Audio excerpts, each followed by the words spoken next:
ሰላም ጤና ይስጥልኝ የቮያ ቴሌቪዥን ተከታታዮች ለዕለተ ቅዳሜ ያልናቸውን ዜናዎች ይዘን ቀርበናል። አብራችሁን ቆዩ። ዜናዎቻችን በቶሎ እንዲደርሷችሁ ከታች ያለውን የደውል ምልክት ይጫኑ። ለፈጣን መረጃ ቮያን ይምረጡ።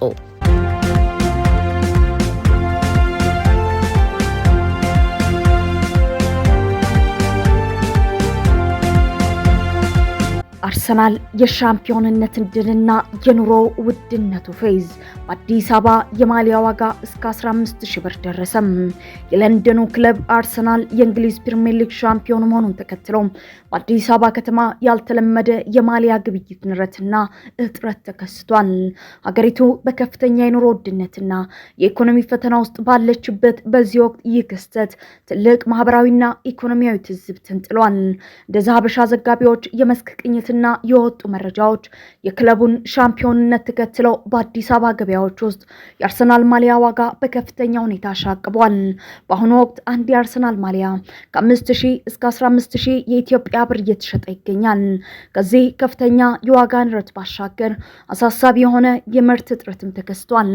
ከፍተኛ ገንዘብ አውጥተው ለመግዛት ፈቃደኛ ለሆኑ ደጋፊዎች እንኳን በአብዛኞቹ የከተማዋ የስፖርት ትጥቅ መሸጫ ሱቆች ውስጥ ማሊያውን ማግኘት ፈጽሞ አስቸጋሪ ሆኗል።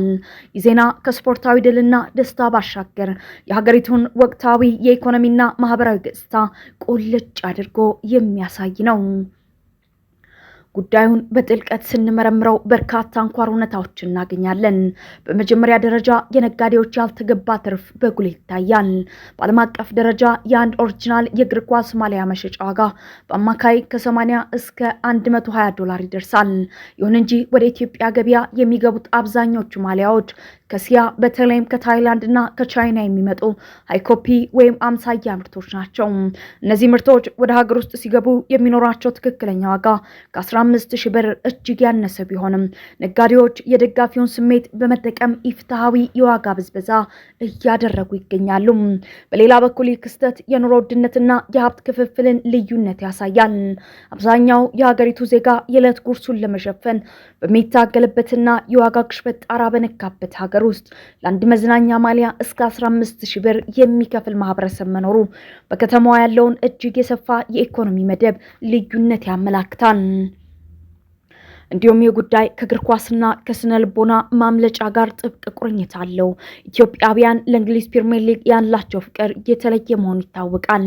በኑሮ ውድነትና በተለያዩ ፖለቲካዊ እንዲሁም ማህበራዊ ጫናዎች ለተወጠረው ወጣት የእግር ኳስ ክለብ ድል ጊዜያዊ የስነ ልቦና ማምለጫ ሆኖ ያገለግላል። ደጋፊው ከኪሱ አቅም በላይ አውጥቶ ማሊያ የሚገዛው ለጨርቁ ብቻ ሳይሆን ድሉ ለሚሰጠው የማሸነፍና የደስታ ስሜት ሲል ነው። የአርሰናል ደጋፊዎች ከረጅም ዓመታት በኋላ ያገኙትን የሻምፒዮንነት ደስታ ለማክበር ማሊያ መግዛታቸው የሚጠበቅ ቢሆንም ነጋዴዎች ይህንን አጋጣሚ ለብዝበዛ መጠቀማቸውና ዋጋው ከሀገሪቱ የነፍስ ወከፍ ገበያ አንጻር የማይመጣጠን መሆኑ የገበያ መዛባቱን በግልጽ ያሳያል። የክስተት በኑሮ ውድነት በምትታመስ ሀገር ውስጥ ለስሜት የሚመጣው ወጪ ገደብ የለውም የሚለውን መራር እውነታ የሚያረጋግጥ ነው።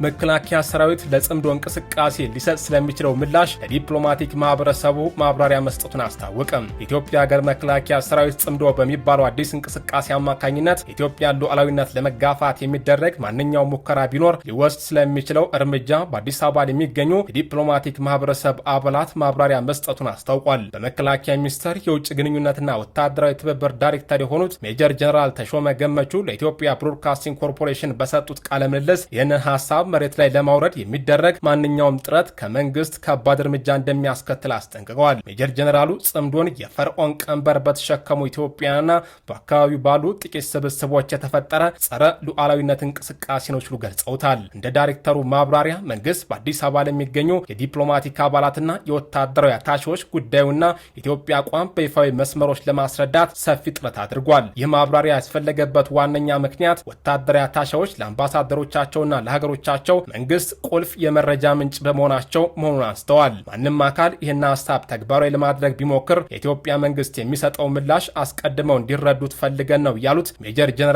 ተሾመ ነገ የማንንም ፍቃድ ሳንጠይቅ ትልቅ እርምጃ መውሰድ የሚጠይቅ ሁኔታ ቢፈጠር እንኳን ወዳጆቻችንና አብረው የሚሰሩ አካላት መነሻውን እንዲረዱት ማድረግ አስፈላጊ ነው ብለዋል። ከዚህ ጋር ተያይዞ የውጭ ጉዳይ ሚኒስትርም ተመሳሳይ የዲፕሎማሲ ስራዎችን እንደሚሰራ ያላቸው እውነት ገልጸዋል።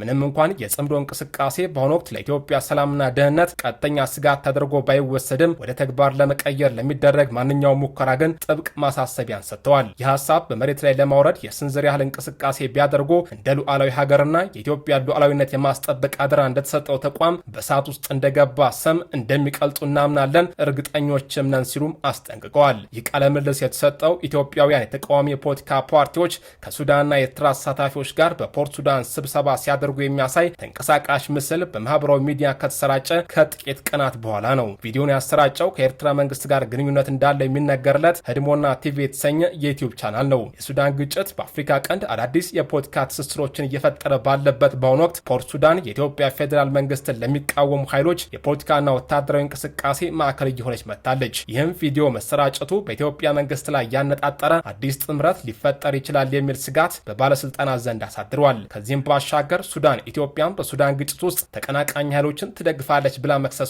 ኢትዮጵያ ክሱን አስተባብላለች። በሁለቱ ሀገራት መካከል ያለውን ውጥረት ይበልጥ አባብሶታል።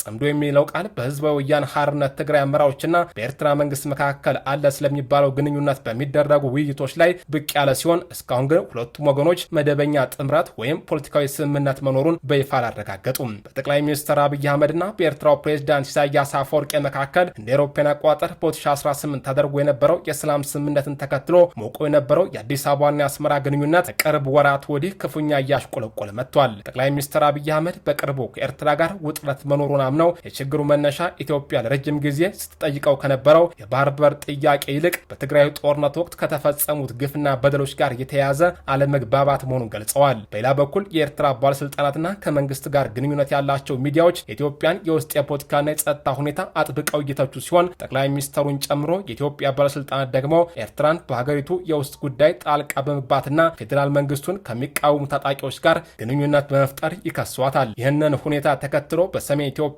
ኤርትራና ሌሎች ታጣቂ ኃይሎችን ያሳተፈ አዲስ ግጭት ሊቀሰቀስ እንደሚችል ቀጠናዊና ዓለም አቀፋዊ ታዛቢዎች በተደጋጋሚ እያስጠነቀቁ ነው።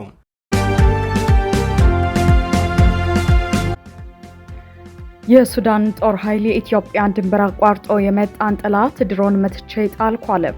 የሱዳን ጦር ኃይል ዛሬ ባወጣው መግለጫ በምስራቃዊ የአገሪቱ ክፍል ከኢትዮጵያ ጋር ድንበር በሚዋሰነው በብሉ ናይል ግዛት ውስጥ ድሮን መትቶ መጣሉን አስታውቋል። ድሮኑ የተመታው ዳዝሚን ከተማ ውስጥ መሆኑንም ገልጿል። የጦር ኃይሉ ዝርዝር መረጃ ባይገልጽም የሱዳን ሚዲያዎች በበኩላቸው የተመታው ድሮን ባይራክታር አኪንቺ የተሰኘው ድሮን መሆኑን በመናገር ላይ ናቸው። ይህ ድሮን የዩናይትድ አረብ ኤምሬትስ መሆኑንና በሱዳን ውስጥ በጦርነት ላይ የሚገኘው ፈጥኖ ድራሽ ኃይል መሆኑን የሚገልጹ መረጃዎችንም እየተናገሩ ይገኛሉ። እንደ ዘገባዎቹ ከሆነ ይህ ድሮን የተመታው በሌላ ተመሳሳይ ባይራክታር አኪንቺ በተሰኘ ድሮን ነው። ባለፈው ወር በተመሳሳይ አካባቢ የሱዳን ጦር ሌላ ድሮን መትቶ መጣሉን ማስታወቁ ይታወሳል። በዚህ የተነሳም የሱዳን መንግስት ኢትዮጵያንና ዩናይትድ አረብ ኤምሬትስን ተጠያቂ ያደረገ ከመሆኑም በላይ በአዲስ አበባ የሚገኙትን አምባሳደሩን መጥራቱም አይዘነጋም። የሶማሊያ ራስ ገዝ ክልል የሆነው ፑንትላንድ ፖሊስ ዛሬ ባወጣው መግለጫ 300 ኢትዮጵያን መያዛቸውን ገልጸዋል። እነዚህ ኢትዮጵያን በህገወጥ መንገድ በባሪ ክልል ውስጥ ወደሚገኘው ቦሳሶ ጠረፍ ከተማ ሊገቡ ሲሉ በቁጥጥር ስር መዋላቸውንም አስረድተዋል። የባሪ ክልላዊ ፖሊስ ኮማንደር አደን ሰኢድ በሰጡት መግለጫ ኢትዮጵያኑ በሙሉ የአንድ ብሔር ተወላጆች መሆናቸውን ጠቅሰው በሁለት የጭነት መኪናዎች ላይ ሆነው ሲጓዙ እንደነበር አስታውቀዋል። በተያዙት ሰዎች ላይ የማንነት ማጣራት ካደረገ በኋላ ወደ ኢትዮጵያ እንዲመለሱ የሚደረግ መሆኑንም ገልጸዋል። ኮማንደሩ ጨምረውም እንደተናገሩት ከዚህ በኋላ ህገወጥ ስደተኞችን ወደ ቦሳሶም ሆነ ሌላ የፑንትላንድ አካባቢ የሚያጓጉዙ መኪናዎች የሚወረሱ ይሆናሉ። እንደ መረጃዎቹ ከሆነ የፑንትላንድ መንግስት ዶክመንት የሌላቸው ስደተኞች ወደ ሀገራቸው በግዳጅ እንደሚመልስ የገለጸ ቢሆንም በአሁኑ ወቅት በሺህ የሚቆጠሩ ህጋዊ ሰነድ የሌላቸው ኢትዮጵያን በዚያው እየኖሩ ይገኛሉ። ስደተኞች ጠረፋማውን ቦሳሶ ከተማ የሚመርጡት በዚያ በኩል አድርገው ወደ የመን ጀልባ ጉዞ ለማድረግ መሆኑ የሚታወቅ ነው። ይህ ጉዞ ደግሞ እጅግ አደገኛ በመሆኑ በየጊዜው ጀልባዎች እየተገለበጡ የበርካታ ሰዎች ህይወት መጥፋቱም አይዘነጋም። የኢትዮጵያ ጳጳሳት በውጭ ሀገር በደል ለሚደርስባቸው ስደተኞች የተጠናከረ ጥበቃ እንዲደረግ ጥሪ ያቀረቡ። የኢትዮጵያ ካቶሊካዊ ቤተክርስቲያን ጳጳሳት ጉባኤ አባላት በመላው ዓለም ለሚገኙ ኢትዮጵያውያን ስደተኞች የተሻለ ጥበቃ እንዲደረግላቸው አስቸኳይ ጥሪ አቅርበዋል። ጳጳሱ ባወጡት መግለጫ የተሻለ ሕይወትና ኑሮ ፍለጋ ወደ ውጭ ሀገር የሚያቀኑ በርካታ ዜጎች ለከፍተኛ ብዝበዛ፣ ጥቃት፣ ፍርሃትና እንግልት ሰለባ እየሆኑ መምጣታቸውን በማንሳት ጉዳዩ እጅግ አሳሳቢ ደረጃ ላይ መድረሱን አስጠንቅቀዋል። ሐሙስ ዕለት በመካከለኛው ምስራቅ አፍሪካና አውሮፓ ውስጥ በሚገኙ ኢትዮጵያን ስደተኞች ላይ እየደረሰ ያለውን አስከፊ ስቃይ አስመልክቶ ማብራሪያ የሰጡት ጳጳሳቱ በሚሊዮን የሚቆጠሩ ወጣት ኢትዮጵያን ወንዶችና ሴቶች ሀገራቸውን ጥለው የሚሰደዱት ሀገራቸውን ስለሚጠሉ ሳይሆን የተሻለ የስራ ዕድልና የኑሮ ሁኔታ ፍለጋ መሆኑን አስምረውበታል። ከዚህም ጋር ተያይዞ ማንኛውም ስደተኛ ህጋዊ የነዋሪነት ፍቃድ ኖረውም አልኖረውም እንዲሁም የኢኮኖሚ አቅሙ ምንም ይሁን ምን በማንኛውም የዓለም ክፍል በፍጹም ሊጣስ የማይገባው ጥልቅ የሆነ ሰብአዊ ክብር እንዳለው ማህበረሰቡ ሊገነዘብ እንደሚገባ አስታውሰዋል።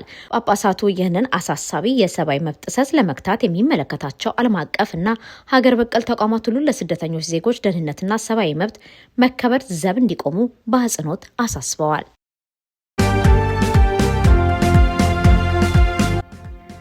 የሶማሊላንዱ ፕሬዝዳንት ኢትዮጵያ፣ ኬንያና ኤምሬቶች ሀገራቸውን ሉዓላዊነት እንዲያውቁ ጠየቁ። የሶማሊላንዱ ፕሬዝዳንት አብዱራህማን መሐመድ አብዱላሂ ኢሮ እስራኤልን በአብነት በመጥቀስ ኢትዮጵያ፣ ኬንያና የተባበሩት አረብ ኤምሬቶች የሶማሊላንድን ሉዓላዊነት በይፋ እንዲቀበሉ ጥሪ አቅርበዋል። ይህ ጥሪ የተላለፈው ሀገሪቱ ከሶማሊያ የተገነጠለችበትን 35ኛ ዓመት የነጻነት በዓል በሐረርጌሳ ባከበረችበት ወቅት ነው። እስራኤል በፈረንጆቹ ታህሳስ 2025 መጨረሻ ላይ ሶማሊላንድን በይፋ በመቀበል የመጀመሪያዋ ሀገር መሆኗ ይታወሳል።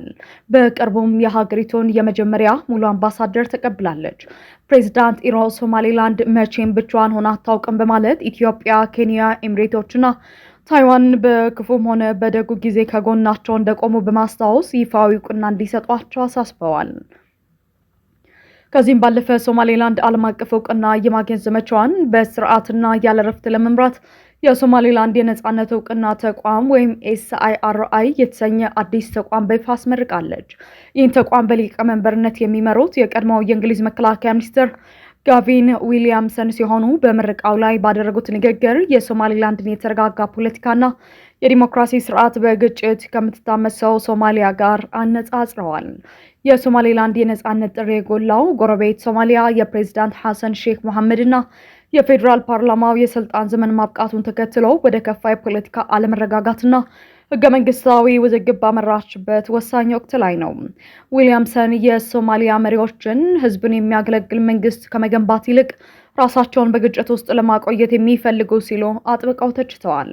በመጨረሻም ፕሬዝዳንት ኢሮ የአፍሪካ ህብረት እንደ አውሮፓውያን አቆጣጠር በ2025 ያደረገውንና የሶማሊላንድን እድገት ያደነቀውን አጥኚ ቡድን ሪፖርት ዳግም እንዲመረምር በመጠየቅ ዓለም አቀፉ ማህበረሰብ የሶማሊላንድን ህጋዊ፣ ታሪካዊና ሞራላዊ የነጻነት መብት እንዲያከብር አሳስበዋል።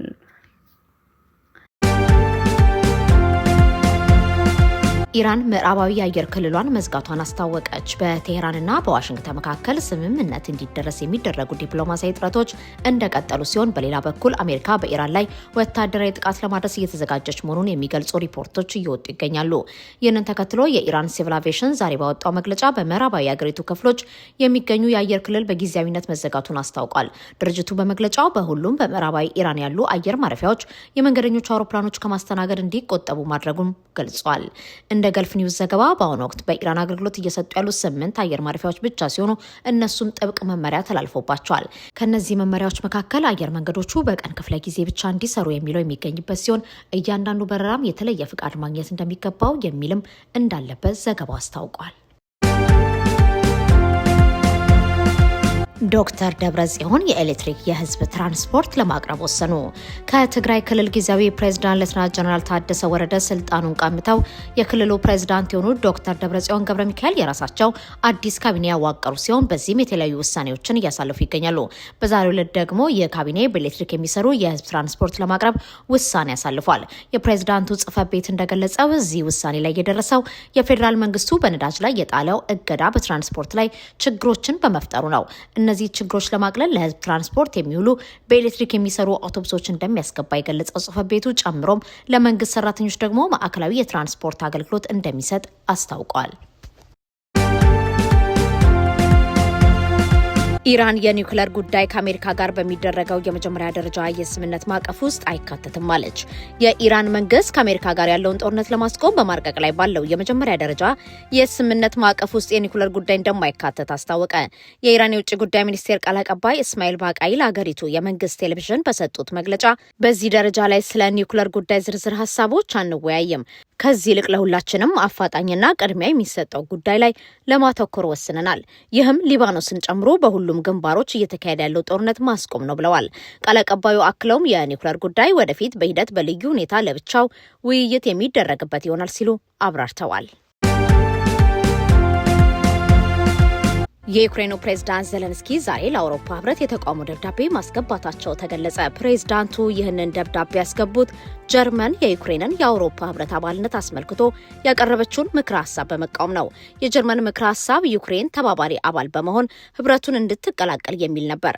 ዘለንስኪ በደብዳቤያቸው ይህ ማለት ዩክሬን በህብረቱ ስብሰባዎች ውስጥ እንድትካፈል የሚያደርግ መሆኑን ገልጸው ይሁንና ከውሳኔ ሰጪነት እንደሚያርቃት አስረድተዋል።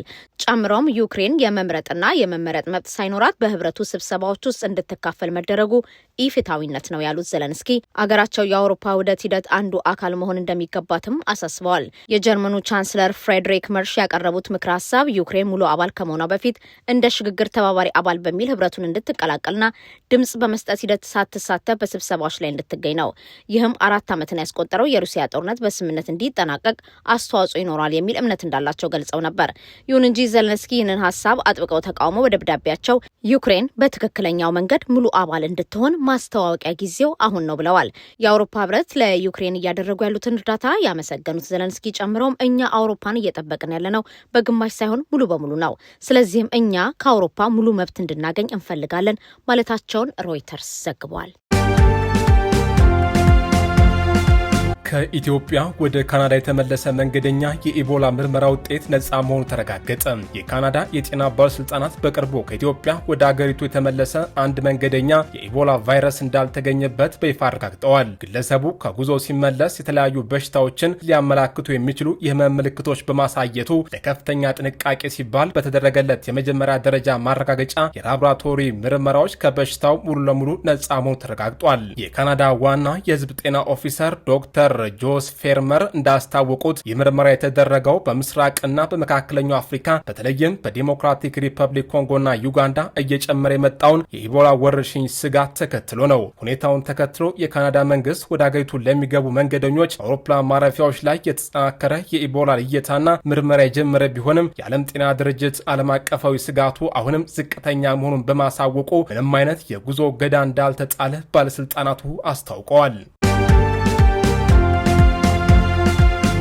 ኢትዮጵያና ደቡብ አፍሪካ በቅርቡ በደቡብ አፍሪካ በሚገኙ ኢትዮጵያውያንና ሌሎች አፍሪካውያን ስደተኞች ላይ ያነጣጠረውን ጥቃት የሚመረምር የጋራ አጣሪ ቡድን ለማሰማራት መስማማታቸውን የኢትዮጵያ መንግስት ባለስልጣን አስታውቋል። የውጭ ጉዳይ ሚኒስትር ቃል አቀባይ አምባሳደር ነቢያት ጌታቸው እንዳብራሩት የውሳኔ የተላለፈው በውጭ ጉዳይ ሚኒስትር ዴኤታ አምባሳደር ብርሃኑ ጸጋይና በኢትዮጵያ የደቡብ አፍሪካ አምባሳደር ናንሴባ ሎሲ መካከል ከተደረገ ውይይት በኋላ ነው። ሁለቱም ወገኖች የኢትዮጵያን ዜጎችን ደህንነትና ጥበቃ ማረጋገጥ አስፈላጊ መሆኑን ያሰመሩበት ሲሆን ደቡብ አፍሪካ ጥቃቱን በማውገዝ ምርመራዎች እየተካሄዱ መሆኑን አረጋግጣለች። ባለፈው አንድ ወር ውስጥ በደቡብ አፍሪካ የተለያዩ ክፍሎች የተቀሰቀሰውና በሺዎች የሚቆጠሩ ስደተኞችን ያፈናቀለው እንዲሁም የንብረት ውድመት ያስከተለው የውጭ ዜጎች ላይ ያነጣጠረ ጥቃት በእጅጉ እንዳሳሰባት ኢትዮጵያ ገልጻለች። ይህን ተከትሎም አዲስ አበባ የደቡብ አፍሪካ አምባሳደር ጠርታ ማነጋገሯ ይታወሳል። እነዚህ ጥቃቶች የተከሰቱት በደቡብ አፍሪካ ውስጥ ለረጅም ጊዜ በቆየው የኢሚግሬሽን ውጥረት ዳራ ላይ ሲሆን አንዳንድ የአካባቢ ነዋሪዎች ኢትዮጵያን ጨምሮ ሌሎች አፍሪካውያን ስደተኞችን ለስራ አጥነትና አነስተኛ ንግዶችን በመሻማት ይከሷቸዋል። የቀድሞ የደቡብ አፍሪካ ፕሬዝዳንት ታቦ ሞምቤኪ በዚህ ሳምንት ይህንን የተሳሳተ ትርክ አጥብቀው ተቃውመዋል።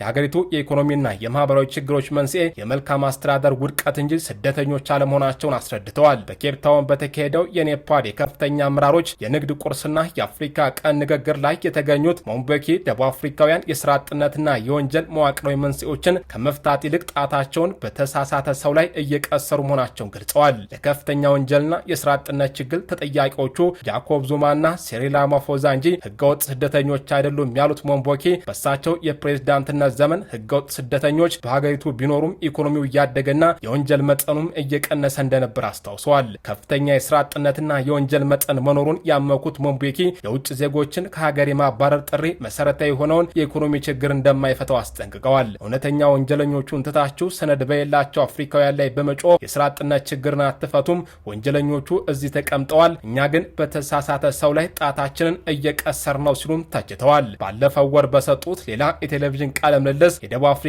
የሰው ኃይል ለዘመናዊ ኢኮኖሚ የሚመጥን ክህሎት እንደሌለው በመጥቀስ በማህበራዊ ድጎማ ላይ ጥገኛ መሆን የፖሊሲ ውድቀት ማሳያ መሆኑን ተናግረዋል። አክለውም አብዛኛው ህዝብ በማህበራዊ ድጎማ ላይ ጥገኛ ሆኖ እያለ ይህንን እንደ ትልቅ ስኬት ማቅረባችንን ለምን እንቀጥላለን? ይህ ሁኔታ ስኬትን ሳይሆን ስር የሰደደ የፖሊሲ ውድቀትን ያሳያል በማለት ወቅሰዋል።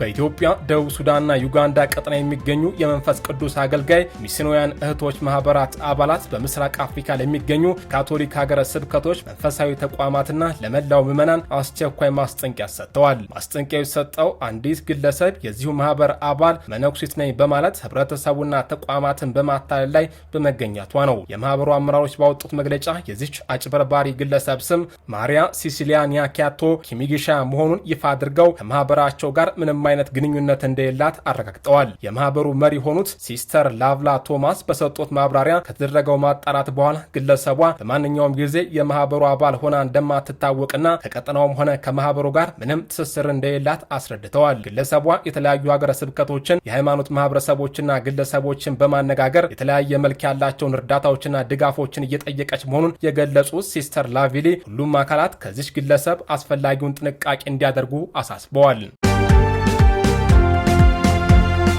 የአሜሪካ የውጭ ጉዳይ ሚኒስትር ማርክ ሮቢዮ በመካከለኛው ምስራቅ ያለውን ጦርነት ለማስቆም የቀረበውን ስምምነት ኢራን ዛሬውኑ ልትቀበል የምትችልበት ሰፊ እድል መኖሩን አስታውቀዋል። በህንድ ኒው ዴልሂ ለሚገኙ ጋዜጠኞች መግለጫ የሰጡት ሮቢዮ ዛሬ ውሎ ነገ ወይም በጥቂት ቀናት ውስጥ የምንነግራቸው አዲስ ነገር ሊኖር ይችላል በማለት በቅርቡ ጥሩ ዜና እንደሚሰማ ያላቸውን ተስፋ ገልጸዋል። አክለውም እስካሁን የተወሰኑ መሻሻሎች ታይተዋል። አሁን ከእናንተ ጋር እየተነጋገርኩ ባለሁበት ሰዓትም እየተሰሩ ያሉ ስራዎች አሉ ብለዋል። ሚኒስቴሩ በዚህ መግለጫቸው አሜሪካ በኢራን ላይ የምታነሳቸው ቁልፍ ጥያቄዎችን በድጋሚ አስምረውበታል። ከዚህም ውስጥ ኢራን የአሜሪካና የእስራኤል ጥቃትን ተከትሎ ተቆጣጥረው የነበረውን የሆርሙዝ ባህረ ሰላጤ ሙሉ በሙሉ ክፍት እንድታደርግና በከፍተኛ ደረጃ የበለጸገውን ዩራኒየም አሳልፋ እንድትሰጥ የሚሉት ይገኝበታል። የአሜሪካው ፕሬዝዳንት ዶናልድ ትራምፕ አቋም በተመለከተ ሮቢዮ ሲያብራሩ የፕሬዝዳንቱ ምርጫ ሁልጊዜም ቢሆን እንዲህ ያሉ ችግሮችን በድርድርና በዲፕሎማሲያዊ መንገድ መፍታት ነው። አሁንም እየሰራን ያለነው በዚህ ላይ ነው ካሉ በኋላ ይሁን እንጂ ፕሬዝዳንቱ ግልጽ እንዳደረጉት ይህ ችግር በአንድም ሆነ በሌላ መንገድ መፈታቱ አይቀርም በማለት አስጠንቅቀዋል። በሌላ በኩል የኢራን መንግስታዊ ሚዲያ እንደዘገበው ቴህራን በፓኪስታን አደራዳሪነት ከዋሽንግተን ጋር እየተወያየችበት ያለውን የመግባቢያ ሰነድ በማጠናቀቅ ላይ ትኩረቷን አድርጋለች። የኢራን የውጭ ጉዳይ ሚኒስትር ቃል አቀባይ እስማኤል ባጋሪ በበኩላቸው የሆርሙዝ ባህረ ሰላጤን በተመለከተ የሚዘረጋ ማንኛውም አሰራር በኢራን በኦማንና በውሃ መንገድ ዙሪያ በሚገኙ ሀገራት መካከል ብቻ ሊወሰን የሚገባው መሆኑን በመግለጽ አሜሪካ በዚህ ጉዳይ ላይ ምንም የሚያገባት ነገር የለም ሲሉ የሀገራቸውን አቋም አንጸባርቀዋል። ኢራን የኒውክሌር ጉዳይ ከአሜሪካ ጋር በሚደረገው የመጀመሪያ ደረጃ የስምምነት ማዕቀፍ ውስጥ አይካተትም አለች። የኢራን መንግስት ከአሜሪካ ጋር ያለውን ጦርነት ለማስቆም በማድረግ ላይ ባለው የመጀመሪያ ደረጃ የስምምነት ማዕቀፍ ውስጥ የኒውክሌር ጉዳይ እንደማይካተት አስታውቋል። የኢራን የውጭ ጉዳይ ሚኒስትር ቃል አቀባይ እስማኤል ባቃሊ ለሀገሪቱ የመንግስት ቴሌቪዥን በሰጡት መግለጫ በዚህ ደረጃ ላይ ስለ ኒውክሌር ጉዳይ ዝርዝር ሀሳቦችን አንወያይም፣ ከዚህ ይልቅ ለሁላችንም አፋጣኝና ቅድሚያ የሚሰጠው ጉዳይ ላይ ለማተኮር ወስነናል። ይህም ሊባኖስን ጨምሮ በሁሉም ግንባሮች እየተካሄደ ያለውን ጦርነት ማስቆም ነው ብለዋል። ቃል አቀባዩ አክሎም የኒውክሌር ጉዳይ ወደፊት በሂደት በልዩ ሁኔታ ለብቻው ውይይት የሚደረግበት ይሆናል ሲሉም አብራርተዋል። ውድብ ነጻነት ትግራይ ፓርቲ ከጠላት ጋር እየሰሩ ነው ያላቸውን ሊቀመንበሩንና ምክትላቸውን ማባረሩን አስታወቀም። በትግራይ ክልል ከሚንቀሳቀሱ የፖለቲካ ፓርቲዎች መካከል አንዱ የሆነው ውድብ ነጻነት ትግራይ ዛሬ በመቀሌ በሰጠው ጋዜጣዊ መግለጫ የፓርቲው ሊቀመንበር ከነ ምክትላቸው ማባረሩን ገለጸ። የፓርቲው የምክር ቤት አመራሮች በመግለጫቸው ሊቀመንበሩን ዶክተር ደጀኔ መዝገቡና ምክትል ሊቀመንበሩን አቶ አለምሰገድ አረጋዊ የጠላት ካምፕ ውስጥ ገብተዋል። ከእንግዲህ እኛን አይወክሉንም በማለት ገልጸዋል። ይህንን እርምጃ የወሰዱትም ሊቀመንበሩና ምክትላቸው በትግራይ የሰላምና ለውጥ ምክር ቤት ውስጥ ተሳታፊ በመሆናቸው እንደሆነ አስረድተዋል። ምክር ቤቱ አቶ ጌታቸው ረዳና ጀነራል ጻድቃን ገብረትንሳኤ በተገኙበት ባለፈው ሳምንት በአዲስ አበባ መመስረቱ የሚታወስ ነው።